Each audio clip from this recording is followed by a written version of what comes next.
ci groupe bi. merci beaucoup Malick Thiandoum ci ni nga ñu wéralee yéeni kay xëy tey fi ñuy taxaw nag ci actu commenté Malick mooy naufrage bi nga xamante ni moom moo am foofee ca Joal 200 candidats à l'immigration clandestine am fukk ak ñaar yi nga xamante ni faatu nañ ci ñeneen ñi ñu ngi leen rek daal di wër mu mel ni nag jamono ji ñu ngi ko doon wax nag jamono yële passé dafa mel ni mbir mi dafa tàmbaliwaat donc yokk na comme ni ñu koy waxee buy ca mboy ga yaakaar naa noonu la de plus en plus pirogue yaa ngi dem immigration clandestine mbir mi lijjantiwuñu ko kii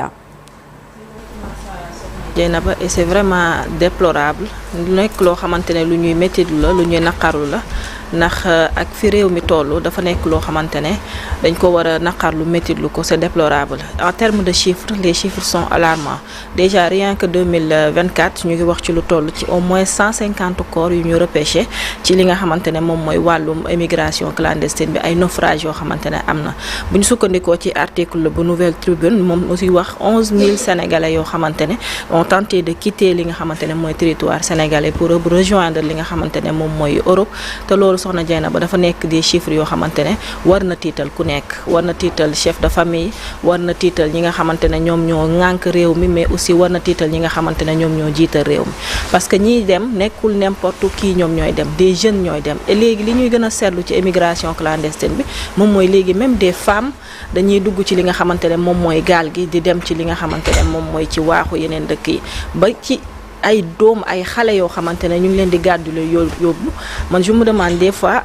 psychologiquement ces personnes doivent être suivies dañ leen au moins ñu xam c'est quoi lan moom mooy fond wu problème bi lan moom moo tax ñu mën a yegg si ba ci extrémité yooyu parce que gàddu sa doom wala gàddu sa liir dugg ci ab gaal pour rejoindre li nga xamante ne moom mooy yeneen dëkk pour trouver une vie meilleure donc ça veut dire que am na loo xamante ne nekk na ci lu sa bopp loo xamante ne war nañ koo toog càmbar liggéeyaat ci mais aussi li dafa war a nekk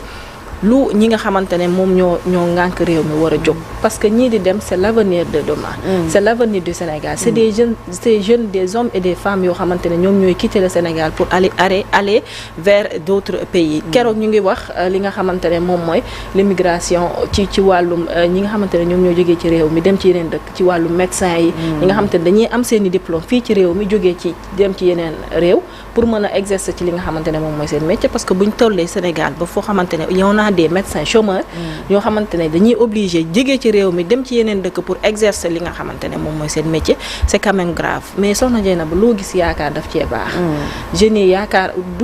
du ma trouver excuse ci immigration clandestine parce que nekkul loo xamante ne dañ koy valider immigration nekkul luñ mën a valider mais aussi comme ni ma ko mën a waxee rek àdduna loo gis yaakaar la yaakaar sa suba daf cee baax yaakaar ci li nga xamante ne moom mooy ni di réew mi doxalee parce que dañoo nekk ci réew moo xamante ne quand on parle d'économie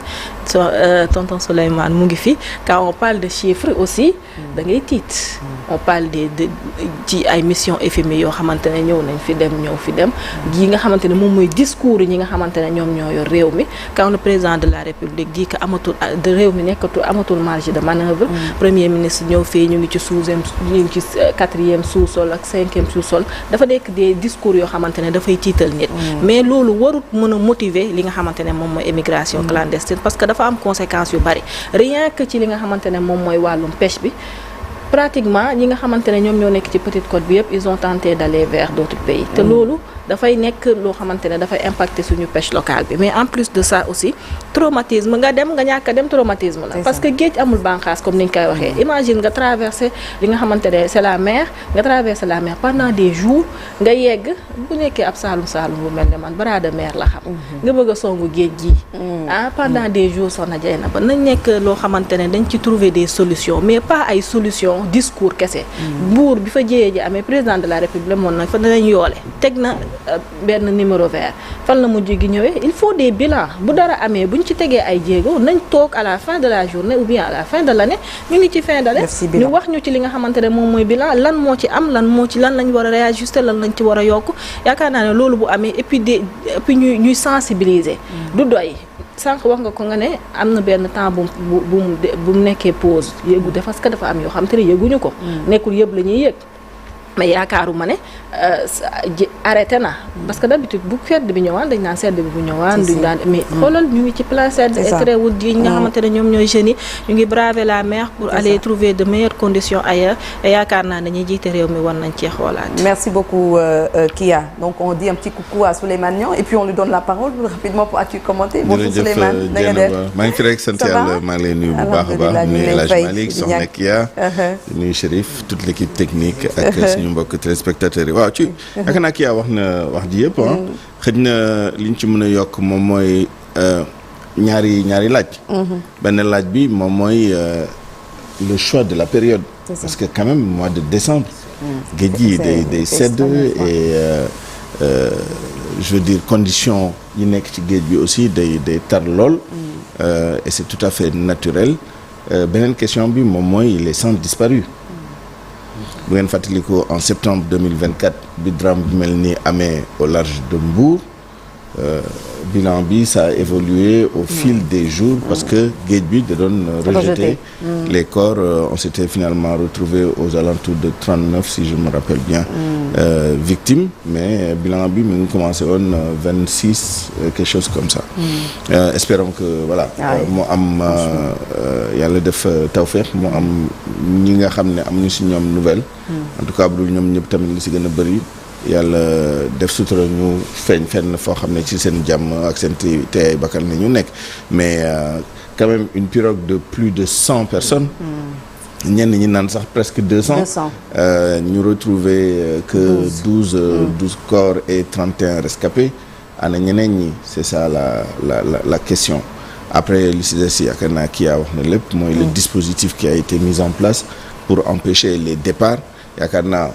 boo xoolee globalement le nombre de départs wàññeeku na mais stratégie yi day adapté wu en fonction des dispositifs yi ñu mettre en place moom mooy que ni dañuy dem plus au sud pour les départs les îles du Saloum la Gambie ba Guinée ba même plus bas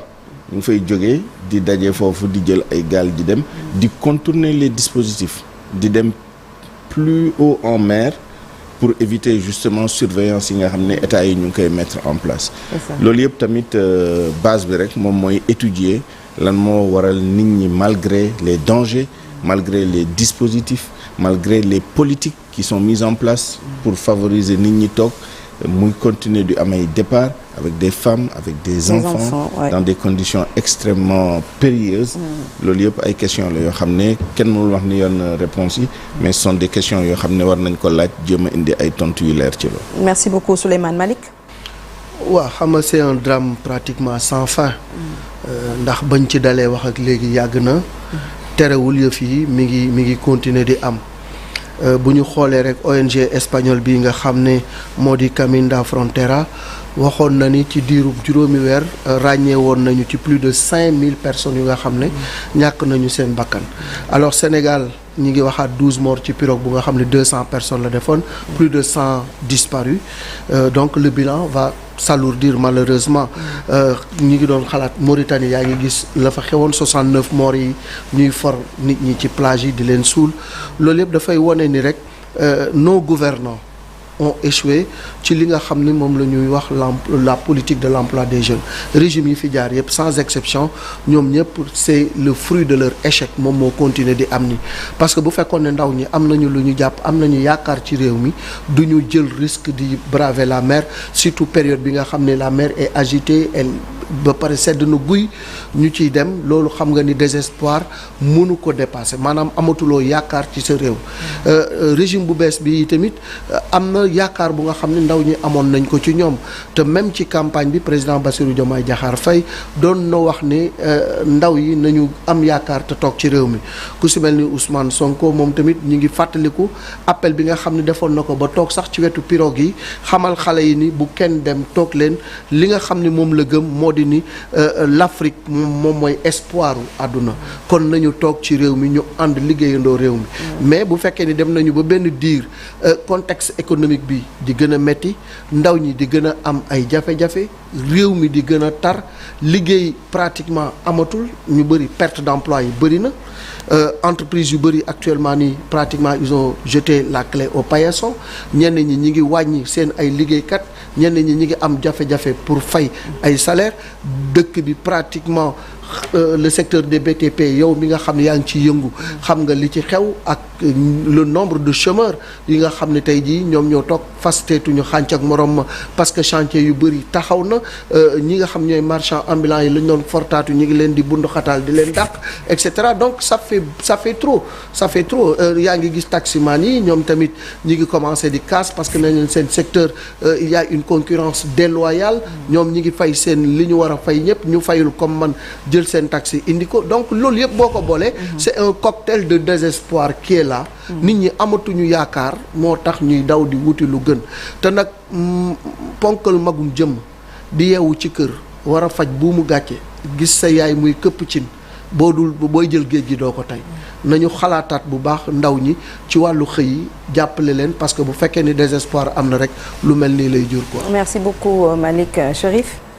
Je pense que immigration clandestine moom surtout conditions yu ko suñu jeunes yi dafay baaxut. lu ma leen yàgg wax saa su nekk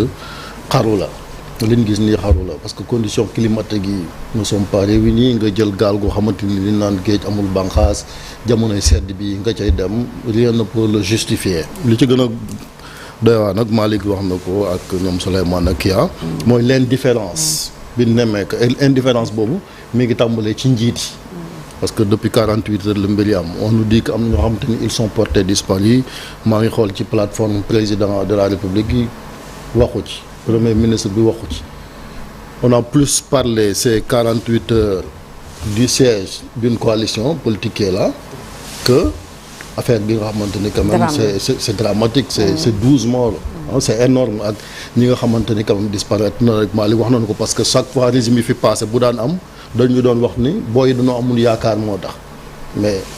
bii régime bi changé mën nañoo wax ni yaakaar la ay ñi leen porté au pouvoir ñi ci ëpp c'est des jeunes ñoo doon ànd ak ñoom di liggéey mais gis nañ ni ba ñëwee dafa mel ni la leen faloon dañ koo fàtte parce que ñi ngi xalaat ñoom prochaine élection di xëccoo xiiroog ngaa yow vous avez vu li soxna si wax mooy maire golf bi may ko Khadija may ko jël leen position ku far Pastef ku Pastef alors que li am solo mooy yow fal nañ la kay bala ngaa xalaat ay élection ak fan nga jëm kay lijjantil problème yi nga xamante ni moom la Sénégal yi jànkoonte rek rawatina les jeunes parce que ñoo fi gën a bëri problème mu emploi bi c'est très sérieux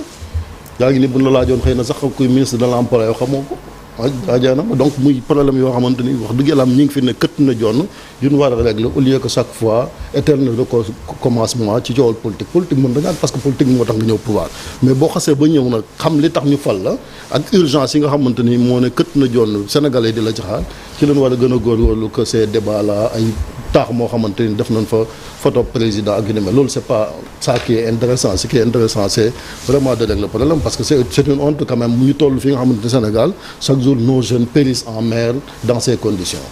Voilà merci beaucoup Chérif mu nekkoon actu commenté ñu doon waxtaanee naufrage bi am foofee ca Joal ca Gazobil lu toll kon ci fukki nit ak ñaar faatu ci ñu daal ci am nag ay rescapés waaye donc gaal gi 200 personnes ñu ma ñu ci rek nekkoon comme ni ko Souleymane Niang waxee donc ñeneen ñi nga xamante ni gisuñu leen vraiment yàlla na leen yàlla niitaat ñu mën leen a gis parce que bilan bu alourdir moom loolu bëgguñu ko rek daal di dundaat fii ci suñu réew mais également la responsabilité de nos gouvernants par rapport à ça merci beaucoup Chérif mais également di remercier féliciter Marie-Louise Ndiaye mi nga xamante ni suñu naataangool la woon di ci def liggéey bu am solo ci wàllum immigration clandestine 7h26 jot na mbokk yi ñu ñëw ak yéen léegi ci un jour au Sénégal